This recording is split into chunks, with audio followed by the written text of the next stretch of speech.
Hola chiques, ¿cómo están? Profe Leandro acá. En esta cápsula quiero explicarles un poco acerca de la estructura y diversidad de receptores linfocitarios, la cual es fue uno de los grandes misterios y una de las grandes características del sistema inmune adaptativo. Como vimos en un video, en este video, en unas clases anteriores, no vamos a reproducir el video acá. Los linfocitos, cada linfocito tiene un receptor que reconoce algo distinto. Es algo bien espectacular porque la cantidad de receptores es extremadamente alta. Acá ustedes pueden ver, en este caso son linfocitos B, pero lo mismo ocurre con linfocitos T. Hay distintos colores porque cada cual tiene una especificidad distinta. ¿Cómo se desarrollan los linfocitos? Todas las células inmunes, como ustedes vieron en la primera clase, provienen de precursores comunes. En el caso de los linfocitos son precursor linfático común de la médula ósea.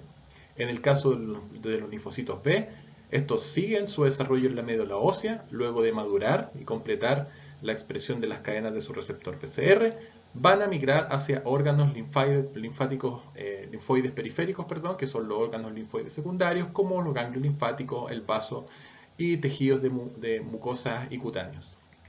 En cambio, los linfocitos T, luego de su precursor común, migra hacia el timo y es en el timo donde sufre la recombinación, vamos a hablar de eso, para la expresión de las cadenas de TCR. Aquí sufre su proceso de maduración y luego migra hacia los órganos linfoides secundarios. Ahora bien, recordemos la estructura de los receptores de linfocitos T y de linfocitos B. En el caso del linfocito B, lo que tiene es realmente un anticuerpo en la membrana que está compuesto de dos cadenas, la cadena pesada que estoy indicando acá y la cadena aliviada, la cual está duplicada y tiene dos sitios de reconocimiento. Por otro lado, el TCR, el receptor de célula T, tiene dos cadenas, una cadena alfa y una cadena beta. En conjunto forman un sitio de reconocimiento al antígeno que reconoce péptidos presentados en el MHC, como vieron ustedes en la clase justo anterior a esta. Ahora bien, hay algo que es muy increíble acerca de los linfocitos B y de los linfocitos T, cuyo descubrimiento de hecho llevó al premio Nobel. Y es lo siguiente, si yo tomo un solo linfocito B de un ganglio linfático o de la sangre, voy a ver un receptor. Ese receptor, que es el BCR, que luego se traduce en un anticuerpo posteriormente si este linfocito B se activa, vamos a ver eso en un par de clases después de esta, reconoce algo en específico, pero el linfocito el linfocito B, perdón, que está al lado, tiene un receptor que es distinto. Es la misma estructura del receptor, pero reconoce otra cosa. El que está al lado tiene un receptor que es distinto a los anteriores. Y así sucesivamente, cada vez que uno ve un linfocito T que no ha sufrido expansión clonal, que no se ha activado, y por lo tanto no ha generado réplicas del mismo linfocito B, ustedes pueden ver que todos los otros linfocitos son distintos entre sí en la expresión del receptor. La misma estructura, pero reconoce distintas cosas. Eso es súper increíble porque el número de diversidad de receptores para reconocer distintas cosas es extremadamente alto. Llega hasta un número, nadie lo ha podido calcular con exactitud, pero se estima que una persona normal debe tener cerca de 10 elevado a 14 receptores BCR distintos. Lo mismo ocurre con los linfocitos T. Los linfocitos T tienen un receptor que consiste en dos cadenas, como ustedes saben, alfa y beta, pero el linfocito T al lado tiene otras cadenas y el de al lado otras distintas, etcétera, etcétera. Cada uno de ellos es restringido por el MHC, como ustedes vieron en la clase anterior, pero reconocen un distinto péptido unido al MHC, lo cual es bastante increíble porque su diversidad llega a cerca de 10 a la 12 receptores. ¿Cómo ocurre esto? ¿Cómo es posible que una misma célula que expresa un receptor tenga tanta diversidad? Es súper importante. Cada célula individual expresa un receptor distinto, pero la misma célula expresa un solo tipo de receptor, una sola especificidad. Nosotros y ustedes, todos sabemos una de las cosas, de las reglas fundamentales de la biología molecular, el dogma de la biología molecular, en la cual dice que de un gen se va a traducir a un RNA mensajero y luego del RNA mensajero una proteína. Perdón. Asumamos que no hay ningún proceso de splicing alternativo o modificaciones transduccionales que llevan a variantes la proteína. Por lo tanto, tendríamos un gen, una proteína. Para cualquier humano, y nosotros elegimos acá una proteína X, esta proteína X en nosotros va a llevar, o viene, desde un gen, ¿verdad? Desde un gen, saltando el paso del RNA, pero proviene de un gen. Pero nosotros los humanos somos individuos diploides, por lo tanto, es posible que tengamos la proteína ya sea exactamente igual debido al otro gen o un alelo de la proteína. Un gen proviene de la madre y otro gen proviene del padre. Somos individuos diploides. Sin embargo, ¿cómo podemos explicar lo siguiente?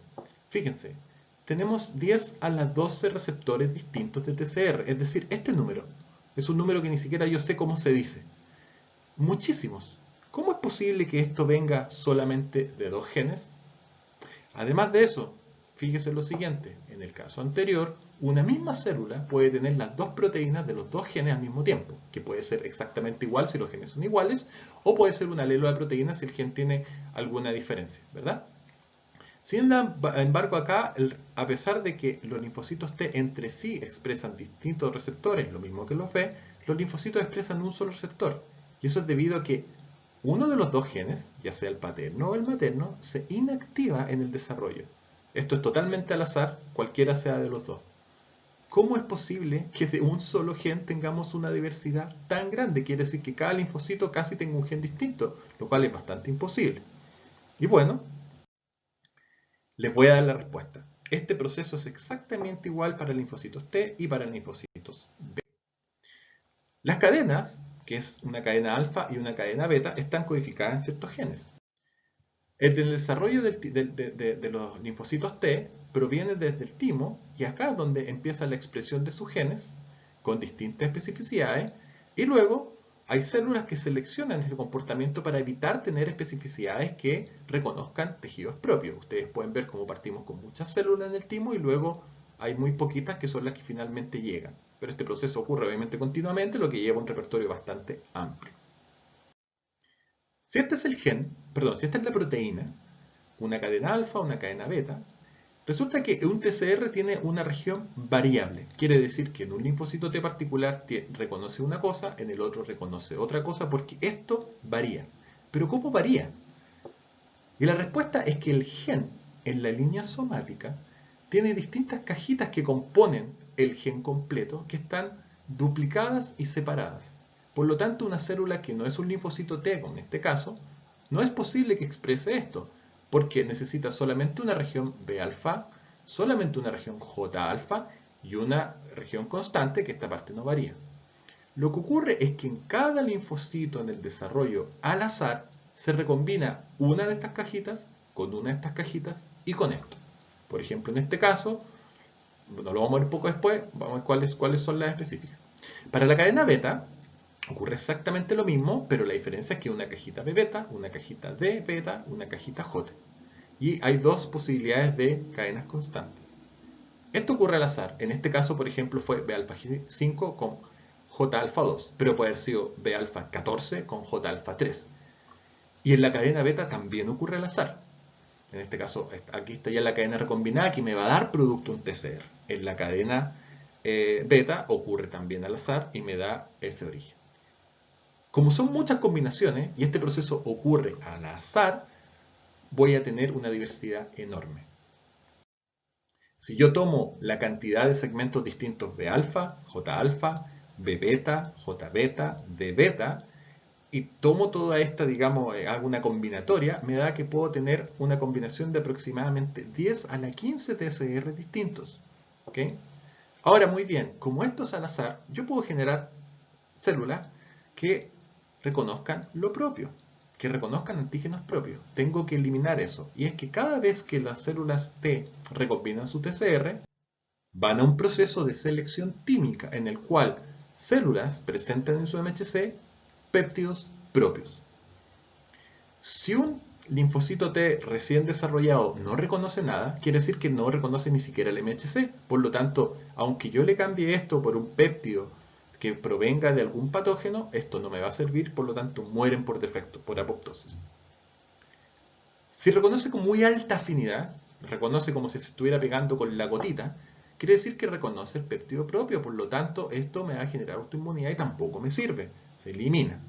Solo aquellos que reconocen de una forma intermedia, quiere decir que si le cambio el péptido es posible que reconozcan con mayor afinidad y me sirvan para defendernos, son los que pasan a selección positiva. Por supuesto que este proceso no es perfecto, algunos clones autoreactivos escapan a la periferia y son los que son controlados por la tolerancia periférica. Esta es la razón por la cual existen enfermedades autoinmunes, pero en una persona sana la tolerancia periférica lleva a controlarlo. Este proceso de selección se llama tolerancia central. De esta forma, cuando se generan linfocitos, desde los precursores, que son los timocitos, si no reconocen nada, mueren. Aquellos que son seleccionados positivamente con MHC clase 1 pasan a ser CD8, MHC clase 2 CD4, ¿verdad? Estos son otro tipo de linfocitos que no vemos en este curso, así que no los tomen en cuenta, por favor. Luego, son vueltos a poner en contacto con antígenos propios, se reconoce con mucha fuerza, son seleccionados negativamente y solo aquellos que me sirven, que no son autorreactivos, sobreviven y me sirven para mi repertorio. En los linfocitos B, y acá vamos a ir súper rápido, es exactamente lo mismo. El linfocito B tiene un anticuerpo en su membrana, que es el receptor de PCR, o el anticuerpo en forma de receptor, tiene una cadena pesada, una cadena liviana, que forman el sitio de reconocimiento, lo que está duplicado. Si nosotros vemos esto, también tenemos una zona que es hipervariable, hay una variante distinta y la variabilidad en los residuos, donde hay más variabilidad, es justamente los que se unen al antígeno. Cada linfocito B tiene un receptor distinto. ¿Cómo ocurre esto? Que cada linfocito B tenga un anticuerpo distinto con una especificidad distinta. Ocurre mediante recombinación. La cadena alfa tiene muchos segmentos B, la cadena pesada, H por heavy, tiene muchos segmentos B, H, otros J y otros C, que vamos a ver después en la clase de anticuerpos porque hay distintos C, y recombina al azar. Lo mismo para el locus de la cadena liviana, que pueden ser 2, kappa y alfa. Son distintas cajitas que están separadas y se recombina una de estas con una de estas, con una de estas y con otra de estas al azar. Esto muestra cómo se está recombinando una cadena, un segmento B con un J y con un C para formar la cadena liviana y lo mismo para la cadena pesada. Esto al azar, puede haber sido otro B, puede haber sido otro D y otro J. Además, cada vez que se recombina, cuando se recombina algo, se corta el DNA y se vuelve a unir, como está acá, no me importa que se aprendan los detalles, lo único que importa es este concepto, cuando se vuelve a unir, se agregan además nucleótidos al azar, lo que aumenta aún más su diversidad. Pero también debemos seleccionarlos, porque algunos PCR van a reconocer proteínas propias. No necesitamos un PCR que reconozca, por ejemplo, una hormona de crecimiento, ¿verdad? Por lo tanto, también los linfocitos B son expuestos hacia antígenos propios, y aquellos que reconocen antígenos propios son eliminados. Sin embargo, para aumentar las posibilidades de diversidad, si un linfocito B reconoce antígenos propios en el proceso de selección, se le da la oportunidad de recombinar su segunda cadena, de modo de ver si puede generar un anticuerpo que no reconozca. Si vuelve a reconocer, se muere por apoptosis, y si no reconoce, por lo tanto me sirve para el repertorio y va hacia los órganos periféricos, linfoides secundarios. De esta forma, ustedes pueden ver que con toda la cantidad de segmentos variables, de segmentos D, las zonas de juntura, no todas las cosas las vimos acá, da lo mismo que se aprenda esto de memoria, lo que importa es el concepto de cómo se genera esta diversidad. La adición de nucleótidos P, etc., me da una total diversidad que puede ser 10 a la 13 en BCR y 10 a la 18 en TCR. Los números que les puse en las primeras diapos eran un poco menor que esto, porque esto es el número de combinaciones posibles, pero el número de repertorio depende también de procesos de selección, como ustedes vieron. Eso nadie lo ha podido calcular con exactitud, por lo tanto, lo de las primeras diapos es una aproximación. Eso fue todo, espero que les haya gustado. La verdad es que estos conceptos que yo encuentro bastante entretenidos, que explica un fenómeno biológico súper importante para la defensa inmunitaria. Que estén muy bien.